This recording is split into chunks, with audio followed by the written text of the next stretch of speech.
नमस्कार साथियों, कैसे हैं आप लोग? सभी लोग अच्छे हैं। तो साथियों, आज मैं चाह रहा हूं कि आप लोगों को साहित्य के कुछ प्रश्न करा दिए जाएं, कुछ ऐसे मिक्स में साहित्य के कुछ प्रश्न उत्तर हो जाएं। तो चलिए आज साहित्य की बारे में कुछ जानकारी आपको देते हैं। काफी रात हो गई है, हमने सोचा कि आपको साहित्य के कुछ प्रश्न उत्तर करवाते हैं जो एग्जाम के लिए बहुत ही जरूरी है। साहित्य का पोर्शन काफी ज्यादा आता है, जिसमें से रचनाएं काफी सारी पूछी जाती हैं। तो साहित्य में चलिए सबसे पहले हम शुरू करते हैं कि गुरु शिष्य के बारे में, कि किस शिष्य के कौन गुरु हैं। ये भी कभी कभी पूछता ही है कि बताइएगा कि कबीरदास के गुरु का नाम। तो कुछ गुरुओं के नाम जो इम्पोर्टेंट है, जो बार बार पेपर में आते हैं, हम उनके बारे में चर्चा करते हैं। साहित्य में बात करेंगे हम गुरु शिष्य, इसके बारे में बात करेंगे गुरु शिष्य, गुरु और शिष्य। ठीक है, गुरु और शिष्य के बारे में बात करेंगे। तो गुरु और शिष्य के बारे में जो सबसे ज्यादा फेमस है, जैसे कबीरदास, आपसे कहा जाए कबीरदास, तो कबीरदास के जो गुरु हैं उनका नाम बताना है आपको। कबीरदास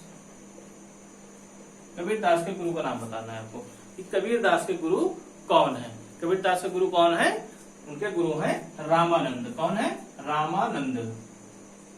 रामानंद। कबीरदास के जो गुरु हैं वो है रामानंद। कबीरदास के गुरु रामानंद। अगर आपसे कहा जाए कि रामानंद के गुरु कौन है, कबीरदास के गुरु तो रामानंद हो गए, लेकिन रामानंद के गुरु कौन है, यानी रामानंद के गुरु कौन है? रामानंद, यानी इनके गुरु के गुरु कौन है? तो रामानंद के गुरु अगर आपसे पूछा जाए तो कौन है? राघवानंद। राघवानंद, ये याद रखिएगा। अगर कबीरदास के बारे में न पूछ के, कभी कभी ऐसा होता है, पूछता है प्रश्न में कि कबीरदास के गुरु रामानंद हैं और रामानंद के गुरु कौन थे, यानी कबीरदास के गुरु रामानंद हैं, जो रामानंद के गुरु थे, तो यानी कौन थे? राघवानंद। ये क्लियर हो गया। इसके बाद जैसे आपसे कहा जाए कि रैदास, रैदास के गुरु का नाम बताना है आपको कि रैदास के गुरु कौन थे। रैदास के गुरु कौन थे? रैदास के गुरु कौन थे आपको बताना है कि रैदास के गुरु कौन थे। रैदास कई बार पेपर में आ चुका है। रैदास, रैदास के गुरु के बारे में बताना है आपको। रैदास के गुरु कौन थे? तो रैदास के गुरु थे रामानंद। रामानंद, रामानंद, यानी रैदास के गुरु रामानंद थे। इसके बाद जैसे आपसे कहा जाए तुलसीदास के गुरु कौन थे? तुलसीदास के कौन? तुलसीदास के गुरु, तुलसीदास के गुरु आपको बताना है। तो तुलसीदास के गुरु का नाम जो था वो था नरसिंह देव। क्या नाम था? नरसिंह देव। इनके गुरु का नहीं, नरसिंह दास था, नरसिंह देव नहीं, नरसिंह दास। नरसिंह दास, क्या नाम था? नरसिंह दास। तुलसीदास के गुरु का नाम था नरसिंह दास। नरसिंह, ये हा है, ठीक है, नरसिंह दास। क्या नाम था? नरसिंह दास। उसके बाद जैसे आपसे कहा जाए कि धर्मदास के गुरु कौन थे? धर्मदास के गुरु कौन थे? अगर धर्मदास के बारे में पूछा जाए कि धर्मदास के गुरु कौन थे, तो धर्मदास के जो गुरु थे वे थे कबीरदास। कबीरदास, ये तीन तरह से प्रश्न पूछता है कबीरदास पे कि कबीरदास के गुरु कौन थे, या कबीरदास के गुरु कौन थे, या कबीरदास किसके गुरु थे। कबीरदास के गुरु कौन थे, यानी कबीरदास के रामानंद, और रामानंद के जो गुरु थे वो राघवानंद। और अगर पूछ ले जाए कि कबीरदास किसके गुरु थे, यानी जो कबीरदास हैं वो किसके गुरु थे, तो वो किसके गुरु थे? वे थे धर्मदास के। किसके? धर्मदास के। तो चलिए एक ये हो गया, छोटे छोटे कुछ थोड़े थोड़े से साहित्य में आपसे कुछ प्रश्न इसी तरह के हम करवाते जाएंगे जो पेपर में शायद पूछ ही ले। तो थोड़े से ही मैंने आपको सिर्फ बताया है यहाँ पे, ज्यादा ना बता के थोड़े थोड़े बताए, ताकि अगले वीडियो में भी हम आपको बता देंगे गुरु शिष्य के बारे में। जब भी होगा चर्चा प्रश्न के माध्यम से हम बता देंगे। तो गुरु शिष्य के बारे में आपको हो गया, एक बार रिवीजन कर लीजिए। कबीरदास के गुरु रामानंद, और रामानंद के गुरु राघवानंद, रैदास के रामानंद है, तुलसीदास के नरिहर दास, और धर्मदास के कबीरदास। तुलसीदास के गुरु नरिहर दास थे। और इसके बाद चलिए हम और प्रश्नों के बारे में चर्चा करते हैं। एक प्रश्न है काफी चर्चित कि हिंदी का पहला रिपोर्टार्ज, हिंदी का पहला रिपोर्टार्ज बताना है आपको। हिंदी का पहला रिपोर्टार्ज, हिंदी का पहला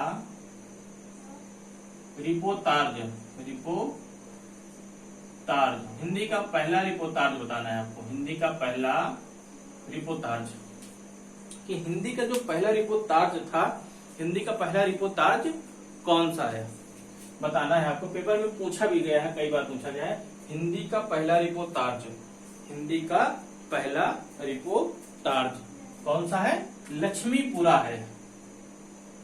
लक्ष्मीपुरा कौन है? लक्ष्मीपुरा। ये लक्ष्मीपुरा, यानी जो हिंदी का पहला रिपोर्टार्ज आपसे पूछा जाए तो हिंदी का जो सबसे पहला रिपोर्टार्ज है, हिंदी का पहला रिपोर्टार्ज जो आपका है वो लक्ष्मीपुरा है। ये रिपोर्टार्ज जो है ये काफी ये अलग एक चैप्टर है, और साहित्य में पिछले वीडियो में देख लीजिए, वहां पे हमने शायद इसको पढ़ा भी दिया है कि रिपोर्टार्ज में कौन कौन से लेख हैं। हिंदी का पहला रिपोर्टार्ज कौन हो गया आपका? लक्ष्मीपुरा। लक्ष्मीपुरा किसने लिखा था? लक्ष्मीपुरा किसके द्वारा लिखा गया था? हिंदी का जो पहला रिपोर्टार्ज लक्ष्मीपुरा है, ये किसके द्वारा लिखा गया? अगर आपसे पूछ ले हिंदी का पहला रिपोर्टार्ज लक्ष्मीपुरा किसके द्वारा लिखा गया है, या आपसे पूछ ले हिंदी का पहला रिपोर्टार्ज कौन सा है, तो लक्ष्मीपुरा लगाना है। अगर आपसे पूछ ले कि हिंदी का पहला रिपोर्टार्ज लक्ष्मीपुरा, हिंदी का जो रिपोर्टार्ज पहला है लक्ष्मीपुरा, वो किसके द्वारा लिखा गया था? तो किसके द्वारा लिखा गया था? वो लिखा गया था शिवदान सिंह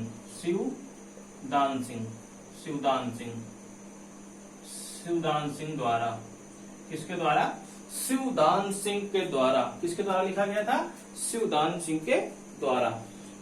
ठीक, ये बात क्लियर हो गई। इसके बाद ऐसे आपसे कहा जाए एकांकी का जन्मदाता कौन है?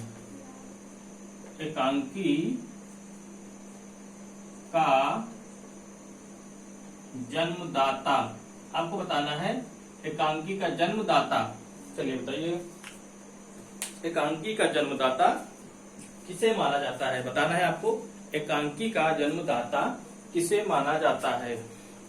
एकांकी का जन्मदाता किसे माना जाता है? बताइएगा, एकांकी का जन्मदाता किसे माना जाता है? तो एकांकी के जो जन्मदाता हैं वो डॉक्टर शिव कुमार वर्मा है। कौन है? डॉक्टर शिव कुमार वर्मा। डॉक्टर शिव कुमार वर्मा कौन है? डॉक्टर शिव कुमार वर्मा। एकांकी का जन्मदाता कौन है? डॉक्टर शिव कुमार वर्मा। जो इनकी और शिव कुमार वर्मा की जो एकांकी हैं वो कौन कौन सी? अगर आपसे पूछ ले प्रश्न में कि एकांकी का जन्मदाता कौन है, तो शिव कुमार वर्मा पे आपको लगाना है। अगर पूछ ले कि एकांकी के जन्मदाता शिव कुमार वर्मा द्वारा रचित एकांकी कौन कौन सी हैं, तो आपको बताना है कौन कौन सी हैं। चलिए बताइएगा, शिव कुमार वर्मा की कौन कौन सी हैं। पहला जो इनका बहुत ही चर्चित है वो है बादल की मृत्यु। बादल की मृत्यु इनका जो पहला है वो है बादल की मृत्यु। इनका जो पहला सबसे ज्यादा चर्चित है, ये इम्पोर्टेंट है, सबसे ज्यादा जो चर्चित है बादल की मृत्यु किसकी है? डॉक्टर शिव कुमार वर्मा के एकांकी है बादल की मृत्यु। इसके बाद एक है इनका चार मित्र। जो चार मित्र हैं वो किसके हैं? शिव कुमार वर्मा के हैं। 4 मित्र शिव कुमार वर्मा के। एक है इनकी रेशमी टाई। कौन सी? रेशमी टाई। एक है इनकी रेशमी टाई, यानी डॉक्टर शिव कुमार वर्मा की। पहली है इनकी बादल की मृत्यु, जो काफी इंपॉर्टेंट है। उसके बाद 4 मित्र, उसके बाद रेशमी टाई, यानी इनकी ये एकांकी है। और एक है कौमुदी महोत्सव। कौमुदी महोत्सव कौन सा है? कौमुदी महोत्सव। एक है इनका कौमुदी महोत्सव। तो यहाँ पे देख लीजिए कितने प्रश्न बन गए। यहाँ पर इनके एकांकी को लेकर एकांकी जन्मदाता आपसे पूछ ले तो शिव कुमार वर्मा।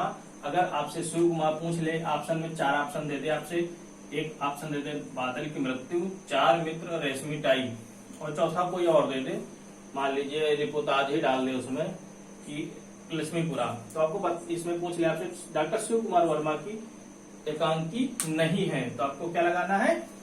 इन तीनों को छोड़ के चौथे में। तो यहां से 3 प्रश्न आपके एकांकी से बन गए हैं। इसके बाद जैसे आपसे कुछ अधूरी रचनाएं भी पूछता है कि बताइए इनमें से कौन सी अधूरी रचना है। तो अधूरी रचनाओं के बारे में हम बात कर लेते हैं। किसके बारे में बात कर लेते हैं? अधूरी रचनाएं, यानी हम बात कर लेते हैं अधूरी रचनाएं। अधूरी रचनाएं, अधूरी रचनाएं। हमें पता ही नहीं चलता कि अधूरी रचनाएं कौन कौन सी हैं। तो हम बात करेंगे अधूरी रचनाओं के बारे में। किसके बारे में बात करेंगे? अधूरी रचनाएं। सबसे जो इम्पोर्टेंट है, मतलब काफी चर्चित है अधूरी रचना, वो है मंगलसूत्र, जो सबको रटा हुआ है, यानी प्रेमचंद का मंगलसूत्र जो है वो अधूरी रचना है। ये सबको रटा हुआ है। हम इसी तरह के पूछते। सबसे पहले कौन सा है? मंगलसूत्र। चलिए मंगलसूत्र। मंगलसूत्र जो है ये किसके द्वारा रचित है? ये किसकी रचना है? जो मंगलसूत्र है वो मुंशी प्रेमचंद की है। किसकी है? प्रेमचंद की है। प्रेमचंद की, मुंशी प्रेमचंद की। प्रेमचंद लिख देते हैं सीधा सीधा, मुंशी प्रेमचंद की है। जो इनकी अधूरी उपन्यास है। ये क्या है? इनकी अधूरी उपन्यास है। उपन्यास है, ये भी याद रखिएगा। जो मंगलसूत्र है, ये जो रचनाएं रची, अधूरी रचनाएं हैं मंगलसूत्र, ये इनकी अधूरी उपन्यास है, यानी किसकी? मुंशी प्रेमचंद की। एक है पृथ्वीराज रासो। ये भी काफी बार पूछा गया। पृथ्वीराज रासो, ये भी अधूरा है। ये भी अधूरा काव्य है। क्या है ये? अधूरा काव्य है। ये अधूरा काव्य है। और आपको मालूम है पृथ्वीराज रासो जो है वो चंद्रवर्ण दाई के द्वारा रचित है। किसके? चंद्रवर्ण दाई। लेकिन इन्होंने अधूरा किया था। इन्होंने इस काव्य को अधूरा किया था, यानी जो पृथ्वीराज रासो काव्य है, पृथ्वीराज रासो काव्य को चंद्रवर्ण दाई ने अधूरा छोड़ दिया था। इसको पूरा नहीं कर पाए थे, इन्होंने अधूरा छोड़ दिया था। इसके बाद इसको जो पूरा करने का कार्य है वो कल्हड़ का था। किसका था? इसको पूरा किसने किया था? कल्हड़ ने किया था। कल्हड़ ने पूरा किया। कल्हड़ ने क्या किया इसको?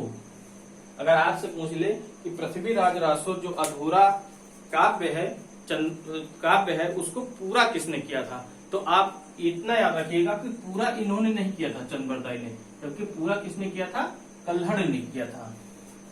पृथ्वीराज रासो को पूरा किसने किया था? कल्हड़ ने किया था। ये क्लियर हो गया। इसके बाद जैसे आपसे कहा जाए इरावती। इरावती भी अधूरा है। इरावती भी आपका अधूरा है। इरावती क्या है? आपका उपन्यास है। इरावती उपन्यास भी आपका अधूरा है। और ये अधूरा उपन्यास किसने लिखा था आपको बताना है। इरावती जो उपन्यास है ये काफी चर्चित व्यक्ति का है, और वो चर्चित व्यक्ति आपके हैं जयशंकर प्रसाद। कौन है? जयशंकर प्रसाद। कौन है? जयशंकर प्रसाद। आपके जयशंकर प्रसाद हैं, लेकिन इन्होंने भी इसको अधूरा ही छोड़ दिया था। इरावती जो उपन्यास है इसको भी जयशंकर प्रसाद ने अधूरा छोड़ दिया था। इसके बाद इसको पूरा करने का जो कार्य है, इरावती उपन्यास का जो पूरा करने का कार्य है वो है सुनील का। कौन है? सुनील। सुनील सुनील सुनील नामक व्यक्ति ने इसको, कवि ने इसको पूरा किया था। यानी इरावती को पूरा किसने किया था? सुनील ने किया था। किसने किया था? सुनील ने किया था।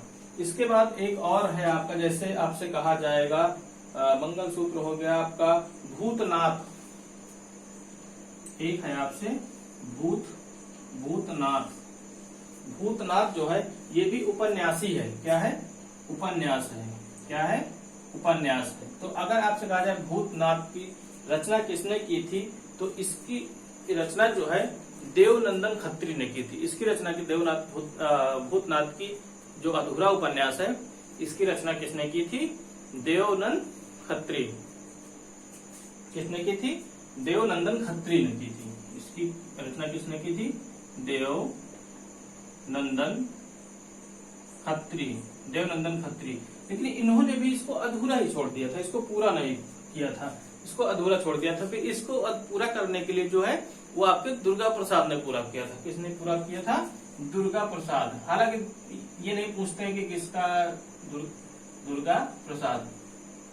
बहुत कम ही पूछा जाता है कि पूरा किसने किया था, लेकिन ये पूछते जरूर है कि ये अधूरा काव्य किसकी है, ये अधूरा उपन्यास किसका है, ये जरूर आपसे पूछा जाता है। ये आपसे जरूर पूछा जाता है। चलिए, तो ये हो गए आपके कुछ अधूरी रचनाएं। क्या हो गई आपकी?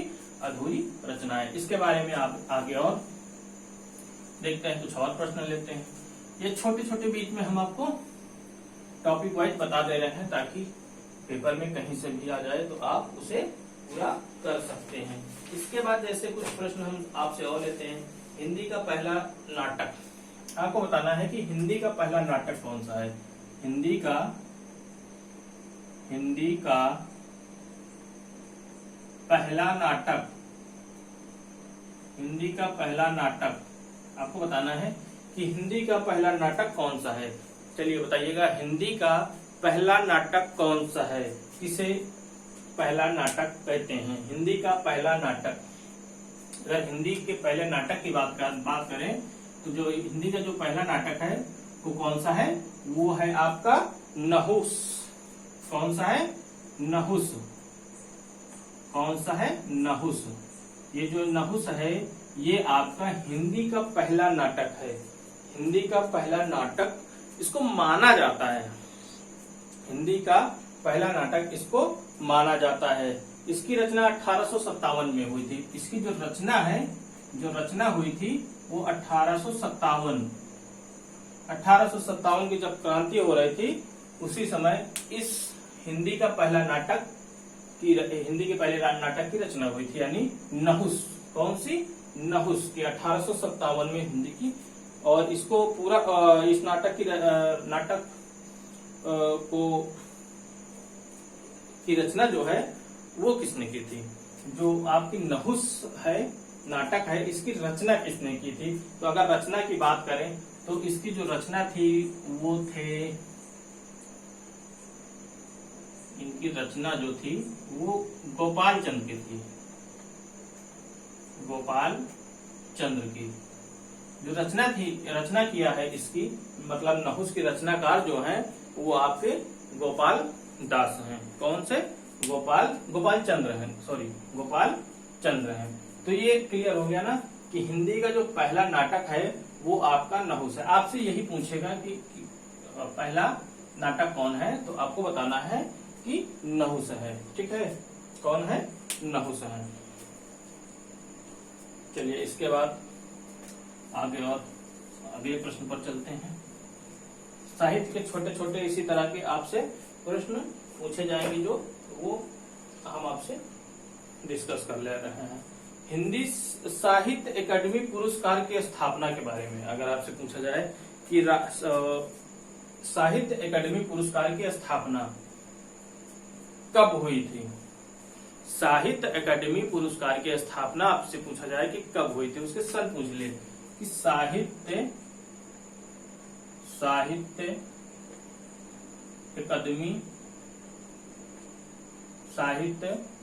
अकादमी पुरस्कार की स्थापना, पुरस्कार की स्थापना आपको बताना है। पुरस्कार की आपको स्थापना बताना है कि कब हुआ था। मानिए साहित्य अकादमी पुरस्कार की स्थापना के बारे में आपको बताना है। तो इसकी जो स्थापना हुई थी वो हुई थी 1954 में। कब हुई थी? 1954 में इसकी स्थापना हुई थी। कब हुई थी? 1954 में। अगर बात करें साहित्य अकादमी पुरस्कार सबसे पहले किसको मिला था, यानी जो साहित्य अकादमी पुरस्कार है वो प्रथम सबसे पहले किसको मिला था? प्रथम, यानी प्रथम व्यक्ति कौन थे? तो प्रथम व्यक्ति थे माखनलाल चतुर्वेदी। कौन थे? माखनलाल चतुर्वेदी। कौन थे? माखनलाल चतुर्वेदी। आपके जो ऐसे व्यक्ति थे जिन्होंने हिंदी साहित्य अकादमी का पहला पुरस्कार प्राप्त किया था। हिंदी साहित्य अकादमी का सबसे पहला पुरस्कार जो थे वो माखनलाल चतुर्वेदी ने प्राप्त किया था। कौन प्राप्त किए थे? माखनलाल चतुर्वेदी। अगर बात करें माखनलाल चतुर्वेदी ने जो साहित्य अकादमी पुरस्कार की पाए हैं वो किस रचना पर पाए हैं? अगर पूछ ले आपसे वो किस रचना में पाए हैं तो वो उनकी रचना थी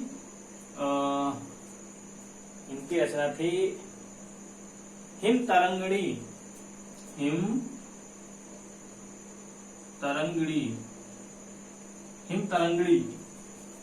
तरंगड़ी के लिए इन्हें ये रचना मिली थी। ठीक, वो पुरस्कार मिला था, सॉरी, हिम तरंगड़ी के लिए माखनलाल चतुर्वेदी को साहित्य अकादमी पुरस्कार का प्रथम पुरस्कार प्राप्त हुआ था। क्या हुआ था? प्रथम पुरस्कार प्राप्त हुआ था। अच्छा, जैसे आपसे एक और प्रश्न यहाँ भी पूछते हैं, दूसरा है कि हिंदी की पहली दलित आत्मकथा कौन सी है? कई बार पूछा गया है, हिंदी की पहली दलित आत्मकथा कौन सी है? हिंदी की पहली दलित आत्मकथा, हिंदी की पहली दलित आत्मकथा, हिंदी की पहली दलित आत्मकथा कौन सी है? हिंदी की पहली दलित आत्मकथा कौन सी है? तो आपको बताना है कौन सी है। अपने अपने पिंजरे जो है, अपने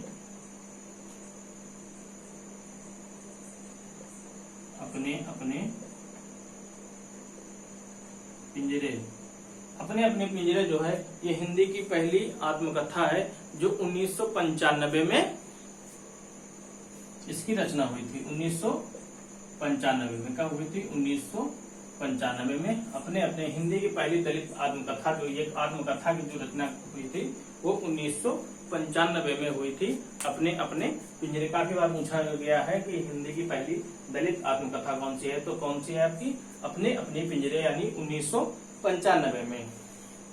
ठीक है। और इसके संस्थापक के बारे में पूछा जाए, जो दलित आत्मकथा के संस्थापक के बारे में पूछा जाए तो मोहनदास है इसके, मोहनदास नैम सराय। ठीक है। हिंदी की पहली दलित कविता कौन सी है आपको बताना है। अगला है हिंदी की पहली दलित कविता। ये तो हो गया आपका आत्मकथा। अब बताना है हिंदी की पहली दलित कविता कौन सी है आपको बताना है। आपको कविता के बारे में बताना है कि हिंदी की पहली दलित कविता कौन सी है। हिंदी की पहली दलित कविता कौन सी है। हिंदी की पहली दलित कविता कौन सी है, तो कौन सी है इसकी पहली? आहूत की शिकायत। आहूत की शिकायत, आहूत की शिकायत जो है, आहूत की शिकायत हीरा डोम, आहूत की शिकायत दलित कविता जो है, आहूत की शिकायत दलित डोम की शिकायत दलित डोम पर है। किस पर है? दलित डोम पर, ठीक, दलित डोम पर है आहूत की शिकायत। ठीक है, तो ये हो गया आपका हिंदी साहित्य के कुछ प्रश्न और उत्तर जो आपसे एग्जाम में पूछे ही जा सकते हैं। चलिए तो आज इतना ही रखते हैं क्योंकि काफी रात हो गई है और हम भी थोड़ा थके हुए हैं। दिन भर तो पढ़ाई ही करते हैं, समय पाते ही आपके लिए क्लास की व्यवस्थाएं कर देते हैं ताकि आपका भी पूरा काम हो जाए और हिंदी भी आपको कंप्लीट हो जाए, आप हिंदी का जो है पूरा सिलेबस पा सकें। तो ठीक है साथियों, आज के लिए इतना ही रखते हैं। हम फिर, आज छोटा ही वीडियो है और एनर्जी भी नहीं है कि काफी देर तक तो हम 12-13 घंटे अपने ही पढ़ते रहते हैं। समय निकाल कर आपके लिए वीडियो बना देते हैं, तो थोड़ा वीडियो को आप लोग लाइक, सब्सक्राइब और शेयर कर दीजिए अपने दोस्तों के पास। और जो भी आपकी समस्या है, आप टेलीग्राम चैनल पे एजुकेशन वर्ल्ड पे आके आप वहां पे पूछ सकते हैं, या फिर हमारा व्हाट्सएप नंबर दे रखा है वीडियो पे, वो आप उस पर भी आप मैसेज कर सकते हैं, पूछ सकते हैं। जो भी आपकी समस्या है कॉल करके आप भी पूछ सकते हैं, कभी भी किसी भी टाइम पे। तो चलिए ठीक, साहित्य के इसी तरह के कुछ प्रश्न धीरे धीरे होते रहेंगे। तो पेपर टाइम और यूपी टेट वाले जो हैं उनके लिए तो अभी काफी समय है, ठीक है। और यूपीएसआई के जो भी हमारे मित्र हैं तैयारी कर रहे हैं जो यूपीएसआई की, वो लोग खास तौर पे साहित्य के पे ज्यादा जोर दे दें, जो साहित्य का पोर्शन है उस पे ज्यादा जोर दे दें, क्योंकि उसमें कुछ रचनाएं काफी कठिन पूछी जाती है, सरल नहीं होता है। और अलंकार के कुछ उदाहरण जो हैं हम अगले वीडियो में हो सकते, उसमें अलंकार भी के जो इस समय अब आने लगे उदाहरण, वो भी काफी कठिन आने लगे हैं। तो अलंकार का एक उदाहरण का पूरा वीडियो हम बनाएंगे, उसमें सिर्फ उदाहरण लेंगे और आपसे सिर्फ यही पूछेंगे कि इसमें कौन सा अलंकार है। आज तो वैसे पर्यायवाची पढ़ाने थी, लेकिन पर्यायवाची का क्लास नहीं हो पाया और हम इस वीडियो के बाद पर्यायवाची का वीडियो भी बना के आपको पहुंचा देंगे। तो चलिए, शुभ रात्रि, आपका दिन, आपकी रात शुभ हो। दिन क्या, अरे दिन ही हो गया है, 1:30 बज रहा है तो दिन ही हो गया है। चलिए ठीक है, मिलते हैं फिर, नमस्कार।